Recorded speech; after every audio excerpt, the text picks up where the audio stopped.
Welcome to TVBS Meeting Room, where we tackle global issues with a view from Taiwan. I'm your host, Wenqi Yu. In the lead up to the Chinese Communist Party's 20th Party Congress, we have a series of conversations with experts to help us understand China in the world.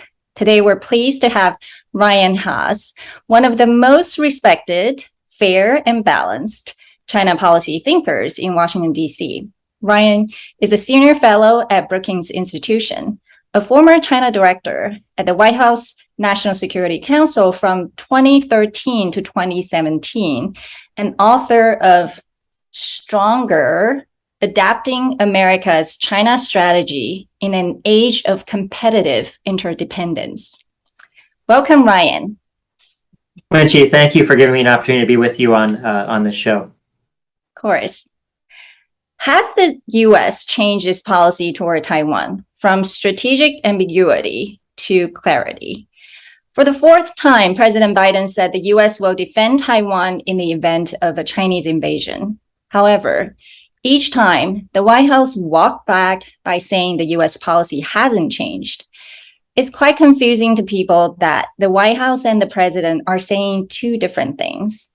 And it's not the Trump administration, so people expect certain discipline. What is your interpretation? Well, Wenqi, my general view is that when the president says something four times, it's not a gaffe, it's a statement of conviction. It reflects his strong feelings and views of what is necessary. And we should take him at his word that this is what he means. He means that the United States should be prepared to intervene if there is a conflict in the Taiwan Strait. I've been struck by Beijing's reaction. It's been more muted than I think many people would expect. I think part of that has to do with the fact that President Biden's words really just validate their assumptions. They feel like President Biden is saying the quiet part out loud. Of course, they expect that the United States would intervene in the event of conflict. They have no alternative. They have to be prepared for that scenario. But to the final part of your question, Wenqi, I think it's really important. It troubles me that the president and his staff appear to be on different pages on this critical question. There are a few issues in the world where words matter more than Taiwan, and it's important that we get it right. And I worry that having the White House staff constantly walk back the president's statements suggests that the president and his team are not on the same page, but it also devalues the credibility of the spokespeople who make these statements. President Biden is saying something that he feels very deeply about. And so my hope is that going forward, we can focus more on the objective, which is upholding peace and stability in the Taiwan Strait. And that as circumstances change, of course, America will adapt to those shifting circumstances. But all of our efforts, all of our actions, all of our words will be guided by that underlying objective, which is to do what is necessary to uphold peace and stability. So I'm actually curious, if you were still in the White House, this seems to be the reality now. It's very clear. So is there a need to still keep it this ambiguous, or we should just make it very clear? Well, this is a question that many people outside of government are debating, this distinction between strategic ambiguity and strategic clarity. It's not a debate that I sense has much salience inside the administration. The Biden administration is very focused on doing what it feels is necessary to keep things stable and to protect America's interests and to strengthen its relationship with Taiwan. And the reality is that the only way that you could possibly have what is called strategic clarity would be to establish a mutual defense treaty with Taiwan. Otherwise, this will depend upon the words of each president. Our presidents rotate through every 4 or 8 years. And so short of that, there really isn't a lot of value in sort of prejudging or predetermining how the United States would respond to a future hypothetical scenario. Yeah, so in my own observation, my feeling is that the U.S. policy hasn't really caught up with the political reality, or I should say, just really the commonly shared view. But that's another topic we can talk about at a later time. Your book argues that competitive interdependence should be the new framework of discussion of the U.S.-China relations. Tell us, what do you mean? Well, thank you for giving me the opportunity to talk briefly about the book. The idea of competitive interdependence is intended as a framing device to help understand how two large, powerful, proud countries relate to each other in the world. It's not a formula for solving problems in the relationship, nor is it an effort to try to diminish the level of friction or tension that exists in this highly competitive relationship. But it is intended to try to highlight that there are various aspects of the relationship. Competition surely is a big part of the relationship. And I think that's sort of the core of the relationship right now. But alongside that competition, there is a very deep, thick interdependence that exists. And if we only view the relationship through a narrow lens of competition, we will lose sight of some of the broader issues in the relationship that also need to be managed. So, for example, there are zero-sum issues like Taiwan, where there really isn't any space for compromise between America's priorities and China's preferences. But there also are a lot of zeros or positive sum or negative sum issues where each country will both either be affected positively or negatively based upon what happens. So public health, climate change would be examples of this. And having a policy that takes a more holistic, encompassing view of the overall relationship through a framework of competitive interdependence allows us to see both of these types of issues alongside each other. Ultimately, I guess what I'm trying to suggest, Wenqi, is that the purpose of government is not to compete with other countries. The purpose of government is to provide for the health, the safety, the prosperity of its people. And by being able to differentiate some of these issues and deal with them each on a case-by-case basis, hopefully we'll put ourselves in a better position to be able to deliver on that priority that government has for its people. I think I want to dig deeper a little bit on this. I think especially when you were in the government, that was kind of a different dynamics between the two countries. And it was still possible to see areas for collaboration and areas where we, basically US and China just see, not eye to eye on those issues, including Taiwan, as you mentioned. But increasingly, it seems that both countries are trying to package issues together. So it's not like, for example, our special envoy, John Kerry, would say, we want to talk about climate change as, to collaborate. But China may say, well, we got to talk about other issues as well, because it's a relationship that's, overall, it needs to be more constructive. And there are other issues that stand in the way. Do you think that's realistic to have this kind of framework? Well, I guess what I would say, Wenqi, is that here's the truth, the inescapable truth. The United States is not going anywhere. China is not going anywhere. Global challenges that confront both of us are not going anywhere either. We will be worse off if we're incapable of finding ways to coordinate our respective efforts to tackle these common challenges. The United States will suffer, China will suffer, the people of the world will suffer. And so it's not really out of goodwill or amity. It's really just sort of clear-eyed realism and identification of where our interest lies that we have to find ways to disaggregate and differentiate these issues. I agree with your observation that from the Trump administration onwards until now, a lot of issues have sort of been packaged together into a messy ball where it's just become a big knot and nothing is possible. I think that's a reflection of where the overall relationship is. The relationship really is in a perilous state right now between the United States and China. We're not going to prevail over China. China is not going to impose its will on the United States. Ultimately, the United States and China are going to have to find ways to coexist amidst this intensifying competition. And they're going to have to find ways to deal with these problems that confront both of our countries if government is going to serve its purpose of protecting the safety, welfare, and prosperity of its people. And so it's not that I want things to be rosy and warm and happy between the United States and China. It's that I want the United States to be able to serve the interests of its people. And I think that having some semblance of functionality in the U.S.-China relationship is important for our ability to do that. One of the things that you discuss in your book that I found fascinating and completely agree with is America needs to be more confident. I think in the past, we were able to see the separation between policy and politics, but increasingly, it's hard to tell one from the other. And American anxiety with itself is really reflected in the foreign policy now, and most pronounced in its policy toward China. And I think that's what you're arguing in the book. Basically, the US needs to know its own strengths, right? Keeping to build on those strengths. And I like the phrase you're using, which is China is not really 10 feet tall. But if you look at the US domestic politics right now, American public is not necessarily convinced that Washington, D.C. can really lead effectively, not just on the world stage, but also to unite the nation. So that is a very worrying trend. And that, to me, is a much bigger problem that Washington, D.C. may have to deal with before it can talk about foreign policy or policy toward China. What is your view? Well, I very much agree with the sentiment of your question and statement. The reality is that no country can be stronger on the world stage than it is at home. And the foundation of strength is really sort of social cohesion and economic power. That is what funds our national labs, spurs our innovation, supports our military installations around the world, builds a social safety net that allows our people to grow, be healthy, and prosper. And so we have to start there.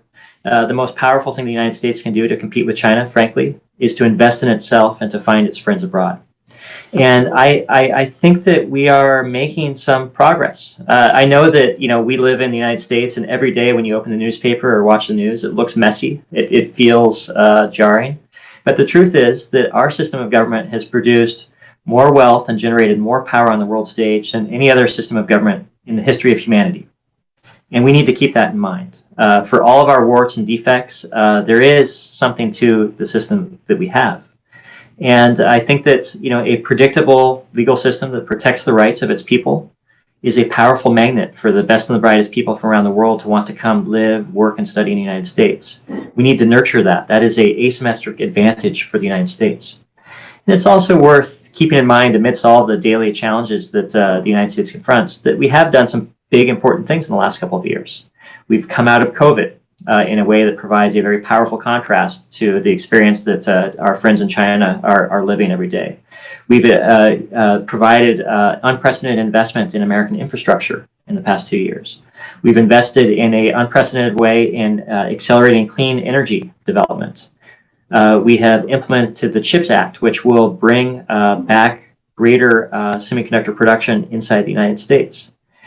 And we've also made progress with our allies, whether it's through the Quad grouping with Australia, India, and Japan, the AUKUS alliance with Australia and the United Kingdom, or the Trade and Technology Council between the United States and the European Union.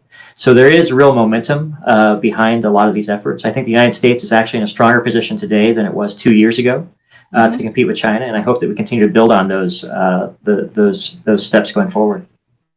Absolutely agree with your analysis and commitment to making America stronger. Speaking of domestic politics shaping foreign policy, the U.S. Congress has always played a very significant role in U.S. policy toward Taiwan. We're seeing that in the Taiwan Policy Act that is currently under discussion. While it's watered down after last week's Foreign Relations Committee meeting, do you see more congressional support for Taiwan in the future? When I say more, it's not just arms sales, but more around symbolic support for Taiwan's sovereignty, be it name change from Taipei Economic and Cultural Representative Office to Taiwan Representative Office, or potentially Senate confirmation of American Institute in Taiwan's director appointment, etc. Well, it's a really important question, and it's a timely question as well. My general sense to the first half of your question is that Congress traditionally has played a very large role on Taiwan issues, and I expect it will continue to do so. And I think that there are a couple of factors for this. One is that there is just simply strong, deep, passionate bipartisan support in Congress for Taiwan. That's a good thing, and I encourage it to continue. The other is that I think that there's a habit or a pattern in the U.S. Congress of focusing on issues that it feels the executive branch is under emphasizing. So, for example, when there are human rights issues in China and Congress feels like the executive branch, the president is not putting enough focus on those issues, it will fill that void, fill that vacuum, and really put a lot of attention on those issues, as it did with issues in Xinjiang over the past couple of years. Mm-hmm. The same is true for Taiwan. I think that when Congress feels like the United States government, the executive branch, is not adequately focused on the threat or challenge that Taiwan faces, it will raise its voice and raise the amount of attention and emphasis on Taiwan issues. That is a pattern that has occurred historically, and I expect it will continue to do so. But I would just add one caveat, which is that the Constitution of the United States grants the authority to the executive branch to implement foreign policy.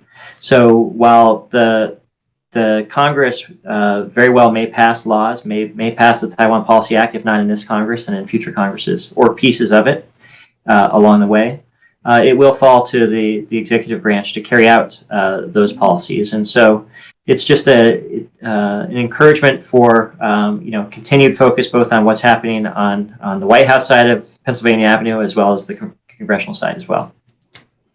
Yeah, I think a lot of people, while they may say our Congress could be obstructive, but I think, on a lot of issues, this is more of just, balance of power that's really built into the U.S. Constitution.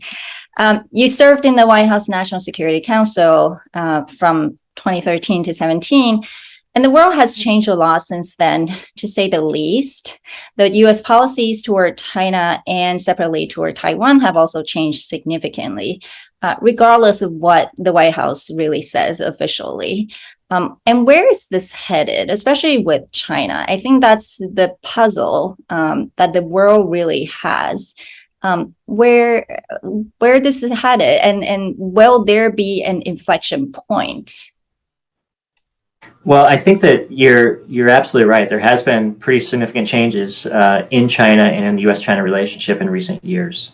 And as I sort of reflect back upon the past 5 to 6, 7 years, a few things really stand out to me. One is that China has just simply become more nakedly ambitious in pursuit of its ambitions than it was before. No one is talking about... Sorry, can I just ask on that? Do you think this is almost in some way pushed by the U.S.? Or do you think this has always been the case and this will happen regardless of other actors' behavior? Well, I think that Chinese leaders for a long time have had a destination on the horizon that they've been aiming towards and wanting to build their national power towards. The manner and the timeline through which they pursue those objectives, I think, has been accelerated in recent years as a reflection of just, I think, President Xi's personality. He is impatient and in a hurry to deliver China to its goal of national rejuvenation. Mm-hmm. But so that's one I think shift that we've watched over the past period of time. The second is inside China. China is just as an observable fact become more repressive domestically. The leadership has relied more on nationalism as a source of social cohesion than it did previously. And the state is playing a larger role in economic decisions than was the case previously. And we see this, most acutely in places like Xinjiang and Hong Kong, but not exclusively those areas. I mean, it's something that transcends the entirety of the country. And then I think as a function of those first two observable changes, public attitudes in the United States towards China have grown much more negative than they were previously. There are far fewer voices willing to stand up and speak out in support of a more positive or balanced relationship with China than was the case earlier. And if we look at it from a sort of a more historic perspective, it feels like the United States-China relationship is sort of traveling down into this valley, this nadir, that is reflective of two previous naders in the U.S.-China relationship. One at the start of the People's Republic of China in the early 1950s with the Cold War as a backdrop, and then the Korean War as an exacerbating factor. Mm-hmm. And then the second was after Tiananmen Square, after the massacre in Tiananmen and the end of the Cold War. The U.S.-China relationship similarly had a very sharp descent during that period.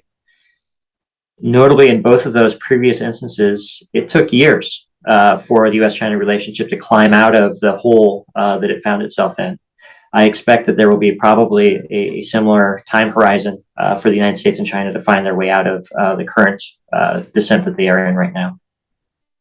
Although I would say Tiananmen Square, it only took 2 years, really, because I think at that time the U.S. really wanted China to be more integrated into the world. So I think since then, what we've been seeing is the U.S. trying to get China into the world system, and then really all the way up until the 2015, 16, or 17, around that time.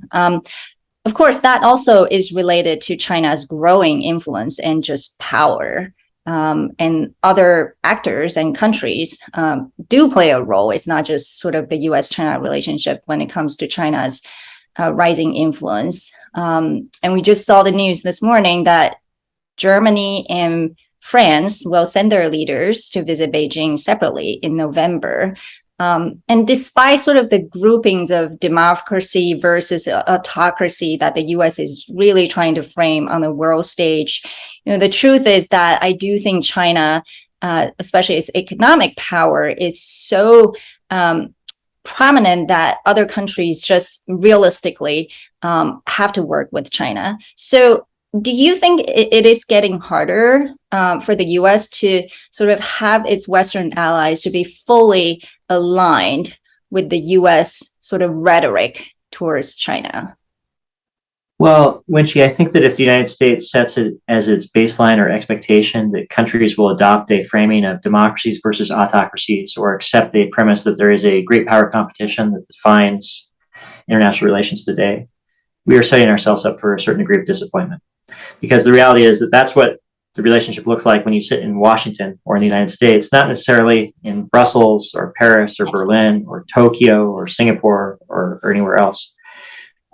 So we need to understand that each country has its own interests, its own concerns about Chinese behavior, and they don't all map identically with our own.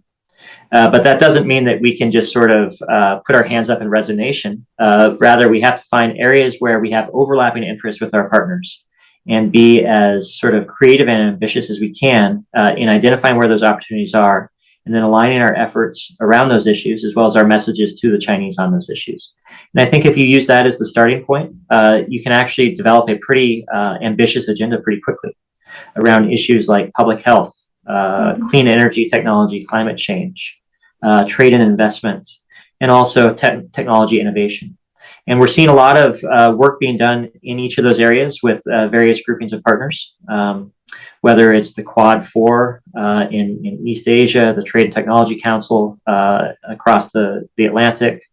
And so that's where I think it is most profitable for the United States to focus its efforts, not expecting that other countries will separate themselves from China. Of course they won't. But that as they engage China, that they do so with clarity of purpose around what it is that we're trying to encourage China to do or not to do, as it may be. Well, we've talked a lot about the US. I think the last question has to go to China. Tell us what you think is the significance of the upcoming 20th Party Congress and China's current challenges. Where is China headed? Well, that's a big question, but I think that the Party Congress in mid-October will select China's leaders, obviously, for the next 5 years. The wide expectation is that President Xi will stay at the top, but the question mark is who will join him at the pinnacle of power at the top of the Chinese Communist Party. And that remains a question mark. And I think that a lot of people will look at the selection of Politburo Standing Committee members to get a sense of how much influence or dominance President Xi has over. And what is your prediction, if you can share?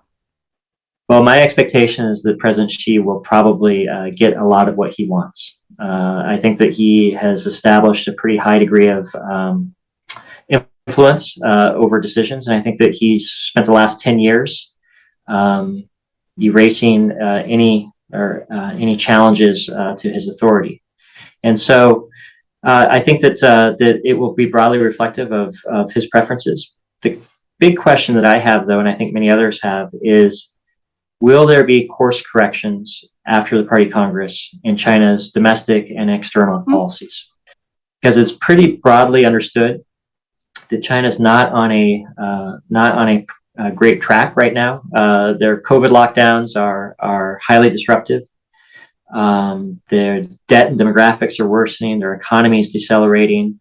Their relations with every developed country simultaneously are worsening right now. This is not a report card of success, in other words, but it's not clear whether or not China is capable of doing what it's done in the past of course correcting and adjusting based upon the feedback it's receiving, or if China is just locked on a course that will stay constant as long as President Xi remains in power. So that's the big question mark that I think a lot of observers have, and will be trying to use the Party Congress and its aftermath to begin to measure. I think we will know next month and the months beyond to see where is really China going to look like and the general direction. But thank you so much, Ryan, today for sharing with us your thinking in terms of the new framework of the most consequential relationship in the 21st century through the framework of competitive interdependence. As always, thank you for your very balanced and fair view. Take care. Thank you. Great.